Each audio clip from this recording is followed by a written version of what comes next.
Welcome to the Open to Hope Show. I'm your host, Dr. Gloria Horsley, with my daughter and co-host, Dr. Heidi Horsley. These shows are brought to you by the Open to Hope Foundation with the mission of helping people find hope after loss and the Compassionate Friends.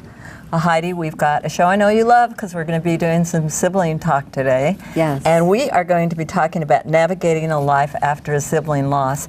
And this is an important show for you because I know you are doing a whole class for Columbia University online about how losses impact you through the life cycle. So navigating this sibling loss, we're going to have people who have had sibling loss way back and people who have had sibling loss earlier talking about those losses and navigating them.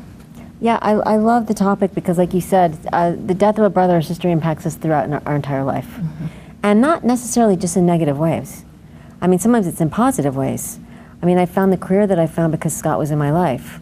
So, I mean, there's things that happen that are positive, and if you look back at them, you're like, oh my gosh, I did that because I had a brother. And, you know, I made that decision because he was in my life. So we'll be talking to our guests today, and we have 3 guests with us. Let's see, I guess I'll start with Mary Kate, who's on the end. Mary Kate Boylan is a producer for CBS and the CBS Evening News. And she graduated from Manhattan College. And she lost her brother, Sean, at 20 in just 2016, Mom. Wow. And he died of an accidental drowning, and he was larger than life. I love his pictures. Yeah. He is very with an incredible dimple. Yes. And he reminds me so much of your brother because he was a football player and the whole thing, although Scott never went on to play in college, and your brother did, right? Yes. Yeah. He played for Westchester University, which is in Pennsylvania, right? It is. So, and he did. He reminds me of Scott. And when I told Mary Kate, I said, you know, he reminds me of my brother. She said, that's what my mother said too. Yeah, they're very similar. So next to Mary Kate is Arnie. And next to Arnie is Kathy, and I think I might introduce them as a unit because they are married. So Arnie and Kathy Sparnins. And they have produced an amazing show, a film called Voices of Grief, honoring the sacred journey. And it has won numerous awards. Yeah, fabulous film. I've seen it. Some people that we love on, and we'll be talking about it more. But the other thing is, these guys are both bereaved siblings, and we were just going to have Kathy on today, and then we found out that Arnie had a bereaved sibling also. He was a bereaved sibling. So. Arnie has actually had 2 siblings die, Mom. Wow. One before he was born. Yes. And we're going to talk about that because it's interesting that even if you didn't know your sibling, it can impact your life. Absolutely. So Alana, is that her name? Yes. Alana is his 22-year-old sister who died by suicide. And then Martin died at 4 days old before Arnie was born, so it was his younger brother. And then next to him... Brother, yeah. Oh, yeah, it was your older brother, yes. Yeah, because he died before he was born. Yes, exactly, even though it was only 4 days. And then Kathy lost her sister Christine at 15 in a car accident. Right. Yes, so we'll be talking to all of them about how they do navigate sibling loss. Yeah, how you do that. And we are also going to take a look at a clip from this fabulous film that you two talk a little bit about going around the country and doing this film. And why you wanted to do it? Well, we decided to do the film. I think I was kind of getting prepared to do it when my sister died. You know, getting prepared metaphorically, I guess, going through the death of my sister and then my father and then on forward. I think my heart was preparing for doing something in honor of people that have been in my life and that I loved. So, well, you kind of went down that path a bit too, as a hospice worker, and you became a spiritual advisor. So exactly, it sounds like you somewhat embraced this experience and the wondering and the why and the how and it's been part of my grief process. So and then you were telling me about Arnie. You met him and he told you about. I know the first time I met Arnie, he shared with me about his sister that had completed suicide, and of course I had lost my sister to the car accident. So I just felt a real bond with a man who can talk about something that, you know, has that kind of a deep impact. I just was impressed. What a wonderful story. And then you carried all the equipment all over the United States. You drove and filmed. And Well, we flew and then rented cars and drove around Massachusetts and the New York area. Yeah, that was the first real jump start too. We'd lined up a number of people to interview in the New York area and up into Boston. So, you know, there was, and for us, you know, because we're from the country, from way out west. So yeah, you're from where? Colorado. Okay. Colorado. Little town, Colorado Right. outside of Colorado Springs. Wow. Wow. Well, they've got Marianne Williamson and David Kessler and all sorts of really incredible people on this film. Giving some wonderful advice and thoughts. And well, let's take a look at the clip. And as we go on, we're going to want to talk to you more about some of your thoughts and ideas about it. So let's see the clip from the. Tell us the name of the film again. Voices of Grief, Honoring the Sacred Journey. You can't heal what you don't allow yourself to feel. Feeling it is beginning to heal. That's how grief works. I was so taken with this idea in life that there's a right way to do things and to excel and to be perfect that I tried to grieve well. And I put a tremendous pressure on myself. I can do this well. I'll grieve better than anybody has ever grieved. The fact that I am grieving when it is time to grieve does not make me less perfect.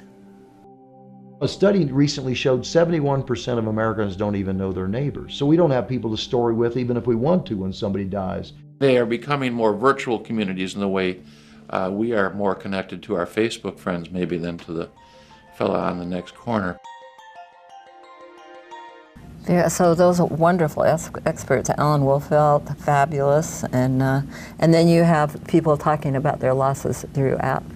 Right, you know, my picture when I started thinking about the documentary was to have people telling their real grief stories, and then interwoven in those stories, I wanted to bring in some of these experts to, in my words, I decided I wanted those experts to give a type of blessing to the process, because I think that's part of the problem in our culture, is that we don't have permission to grieve, and we've really not been taught to honor the process. We've been taught more to avoid it or stuff it down or do something, and I wanted these higher level voices to be able to say, no, you know, this is important. Now what I'm hearing is something that Heidi tells me about siblings all the time.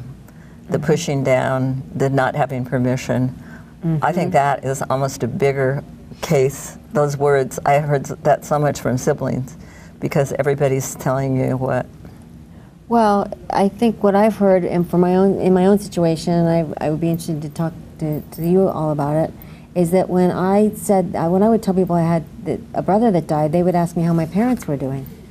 And that's a great question, and my parents weren't doing well. So I would talk to them about how hard it was for my parents and how difficult, and we would then be talking about my parents. Or they would tell me to be strong for my parents. And it wasn't my parents that were giving me this information, it was their friends and strangers and anybody and everybody. So I kind of got the message that my grief was second to the parents' loss. And I don't know, I mean, Mary Kate, what are your thoughts about that? Yeah, I think that definitely happens, especially with people who maybe don't know you, so they feel fine putting that kind of on you. And yeah, I think definitely at first I felt, and I think before Sean died, I always kind of felt more of like a guardian role to my brothers. So because he was your younger brother, right? And I have 4 younger brothers. Yeah. So I think that for a couple months I tried to just be that, and then I kind of let myself become an equal with them. And once I started experiencing for myself, it got harder. But then I kind of started to get to process it. That makes sense, yes, because I was the oldest too. And you were the oldest as well, right? Correct. Yeah, so the idea of not only being there for our parents, but being there for our siblings. Were you the oldest? I was the youngest. Okay, you were the youngest. Yeah, so the dynamic of just trying to be there for everybody, and kind of not, I almost felt like I didn't really have the right to my own grief because I was so concerned about my parents. Yeah, how did a guy feel as the youngest? you know, I'm not sure whether it was guy specific or something too, but Yeah. you also get a sense because you hear the comments where people kind of say, well, you know, your parents are fortunate they still have you, you know, and so you kind of, you know, it also takes away your own feelings and just says, you know, just the fact that your presence and brings in a little guilt too of, you know, from the survivor side or not being part of that. Absolutely. And did any of you ever have people ask you if you had other siblings? Oh yeah, all the time. It's, you know, how many do you have? Yeah. Right. And it's like, at what point in my life do I answer for? You know, it's a tricky and, you know, I mean, that's the question everybody gets. You know, That's a good question. Like, how do we now answer that? One thing, you know, people would ask me, do you have any other siblings? Like, that would matter. Yes, I do. But guess what? I only had one Scott, and he's not here. And also, yes, how do we now answer those questions? It's tricky, right? I don't know, Mary Kate, do you have any thoughts about how you answered? Totally, because I want to keep in mind how it's going to make the other person feel, and I don't want them to feel uncomfortable or trigger something that's maybe hard and they don't want to address. But I think, yeah, I talk about Sean as much as I can. Yeah. So for me, it's fine to say I have 4 younger brothers and to describe things, but I think it's hard for other people to hear because, as we said, we don't talk about it, so it's something that we kind of try to push away because it's hard to hear even. Right. And what about you, Kathy? Do you? You know, I had some different dynamics. I think my sister was the youngest and I was the oldest, and there was about 14 years difference. Okay. So I kind of, you know, I was an adult and had moved away, but my little sister was sort of like mine, and so I had a lot of extra level of feelings around her and around her death, and so it's no mistake that I've dedicated the film I've made in her honor. I love that. I'm very curious when I was reading something about you. How did you deal with the fact that the boy that was driving the car lived and went on and probably is a grandfather now or something, right? He was driving recklessly, the boy? I think I read that. Yeah, we found out later that he had several issues with his driver's license, and it was just one of those terrible things that these young girls, they were working at Pizza Hut and they had a little time ahead of time, so they went and picked him up and just were driving around, but they let him drive it was another girl's car. And this was in the middle of the afternoon, and he took off so fast from a complete stop that he crashed into a tree and killed both the girls. You know, my feeling about him was that I figured he would have a lot of pain. Yeah. So I wasn't necessarily angry with him because So you were able to get into forgiveness, and after all these years, because my son, Heidi's brother, was killed with his cousin was driving the car, but his cousin was killed also. So I always wonder, you know, when I get involved with people, and I always admire people that are able to go to forgiveness. You know. Well, yeah, I don't feel it was any great act on my part. I think I was so broken by her death that I just could see pain everywhere. And Just quickly, what would your thought be if people are holding on to the anger? It's been years for you. Yeah, but what would you say to them? You know, I guess it depends on where you are in your grief process, because I've met people in my groups that have had horrendous situations where one mother's daughter was killed by her own father, and so she was really, you know, very upset, still angry. And I realized as I was sitting there being with her and being present to her story, she's not ready to be in a forgiving place. So, you know, and several people in the group were, you know, concerned that she had so much anger, and I said, you know, what I see is that in your time, you're going to be able to walk in this and be in a whole different place. But for the time being, where you are is exactly right. So if you're in anger and you're watching this, Right you know, now, that's where you are. And I think anger is a legitimate emotion. Yeah. And I was angry, and I was just angry because I felt like this isn't the life I signed up for. This isn't the life I want.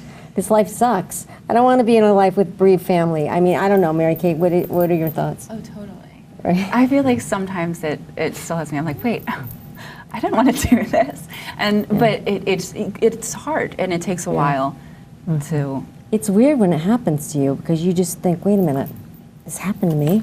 Right. It seems kind of like this whole other thing. Right. And especially because I feel like a totally different person. So it's weird to think I had that, and now this happened and now this is my life, and this is how I see things, and this is how I act, which is a completely different thing. And it just has to kind of be. Someone once had asked me to do this. They said, Heidi, if you wrote a book, what would the chapters look like? And I said there'd be 2 chapters and a lot of sub-chapters, before my brother died and after. Because it changes our lives in like profound ways. It does. Arnie, what's your thought about all this? Well, just in the way it changes, I mean, to me, it's the anger is really the sadness for the situation, because in the case of a suicide, it's like, I mean, you've got people running around, what did they do or not do, but then... And they didn't know, and they didn't But the sadness is, the real sadness is just to see that somebody could be in that much pain in that space. In the case of my sister, she had thought this through, had written an extensive note, and that provides a lot of insight too. In terms of what goes on through their mind, it's like it seems even more senseless in that case, because then it's like, and to me, the impact from seeing that, where people could get to that point of despair, is like, how do you just look at the people around you? How do you look at the people that you interact with, and and do you find people in some early stage of some kind of isolation or some kind of loneliness that that just needs somebody to have some interaction with, or just it's like or it's going to be this isn't the end of the world, that these life's milestones that you expect to be happening for you at this point in time aren't happening, and people tell you that maybe they won't ever happen to you. It's like So have you done anything with suicide groups or anything like that? Not directly, no.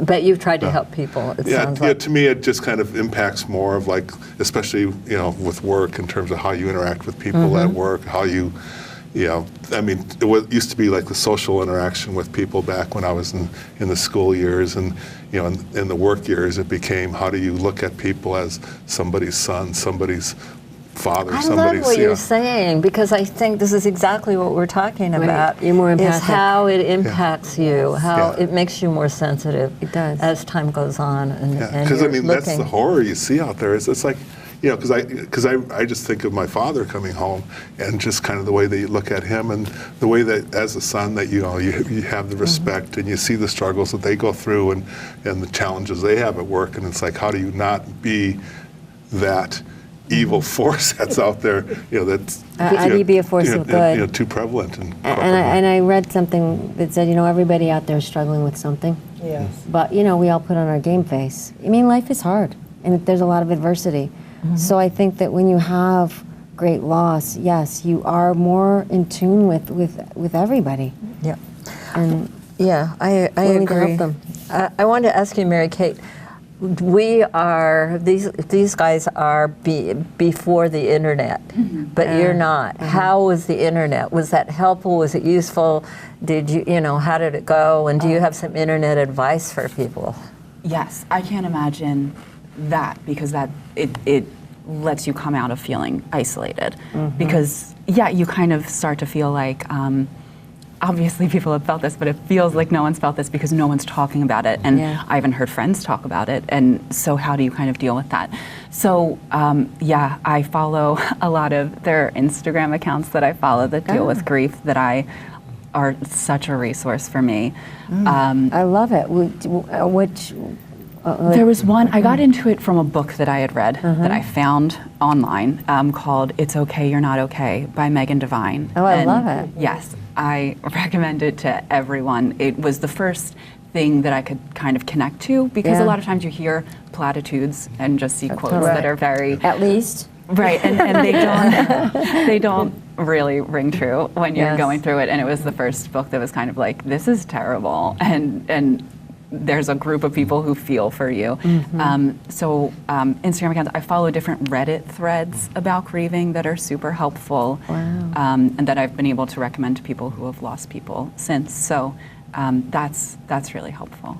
Now, did you have a Facebook page where people commented and supported you? Or did you talk about your brother's death on the internet? Did people tell stories? I mean, I don't know. What goes on? I don't on Facebook, but on my Instagram, I post about Sean all the time. Anytime I see something that makes me think about him, I'll share it.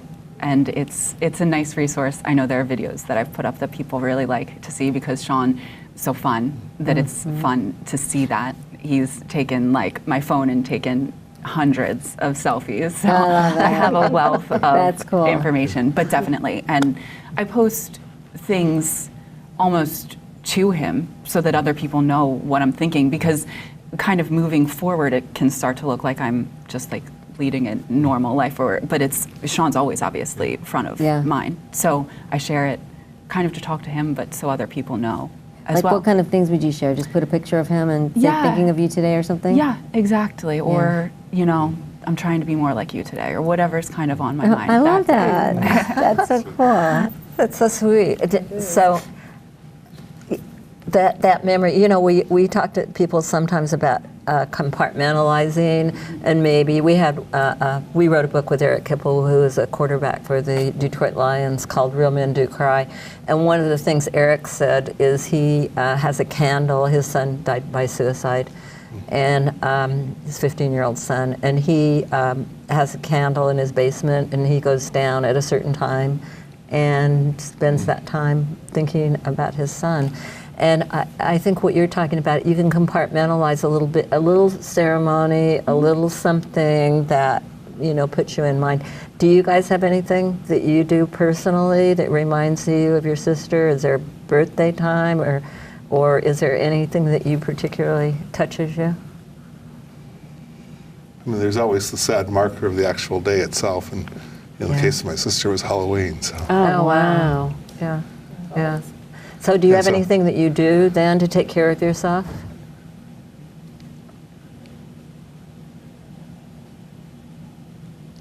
I'm thinking. I don't have. I can't think. I mean, you do like the casual toasts, or you do the you do the acknowledgments as you kind of, you say, okay, why did I think that, or why did I do that? And then it takes you way back in time. The new one I'm dealing with and trying to understand now is with having had an older brother I never met. One of the women that we featured in the film, it's her story about losing her 4-day-old son. Oh my gosh! So it brought you right back. And she did so much to memorialize her son, so that the other siblings would know the brother that brother Noah, that they never had. Never got to meet, and so I just look at that, and then I just try to, but then it goes back to the parent thing. It's like I try to imagine where my parents had to be at when they went through that loss, and how difficult life was to have to just chunk through and then move on, and then not even be able to talk about that with anybody or share that experience. And, well, I love the fact that you guys have come together and done these films. It's really amazing. And before we close the show, I would love to have each one of you give some advice to somebody who's watching this to help them find some hope. Do you want to start with? Well, I'd say it would be wonderful to keep their picture around and talk to them. And, I've got my own little family altar I have in my office, so every day I can see a picture of my little sister and let her know what I'm doing now, and in her honor, and how I miss her. Great. I just see that based on what you see from other people, people work. You can work through anything. And as difficult as things can, appear to be, that it's not.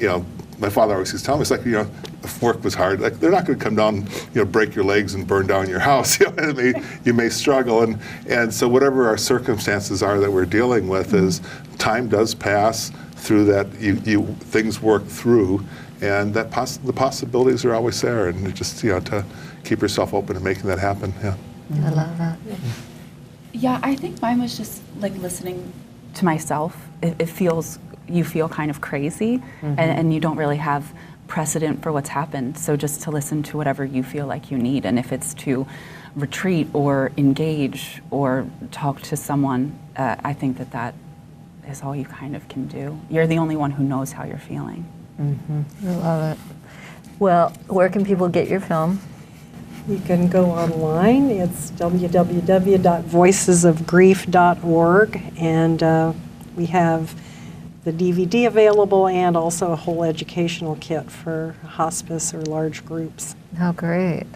And will you guys come around and speak if people get in touch with you? Oh, yes. We do that. We love to do that. Our film is really meant to be done and viewed in community, and that's what we hope for. So that would be ideal. Fabulous. And Mary Kate, do you have anything that you want people to reach you through? Instagram or Follow something? you on Instagram. You want to be followed? Anything. No. Just watch the fine. CBS Evening News and think please of do. I know that I was behind it a little bit. and think of her. Well, Heidi, do you have any closing comments you want to make about sibling loss for our audience? I would just say that a sibling loss is as painful as any other kind of loss. It is no less painful. I mean, we thought we were going to have our siblings in our lives forever. So it's a huge, huge void. So for those of you out there, just to know that, and that our siblings are our guiding light, and they always will be. And there is some post-traumatic growth that comes from things and puts you in touch with your life, and we hope that you'll all learn from these things and visit us at opentohope.com and hear some of our fabulous guests talk about things that you can do to help you on your journey. And we want to also thank you for watching this show today, and we want to thank you guys all for being on. You've been fabulous. Yeah, thank you. And Heidi and I want to remind you that if you've lost hope, please lean on ours until you find your own, and God bless.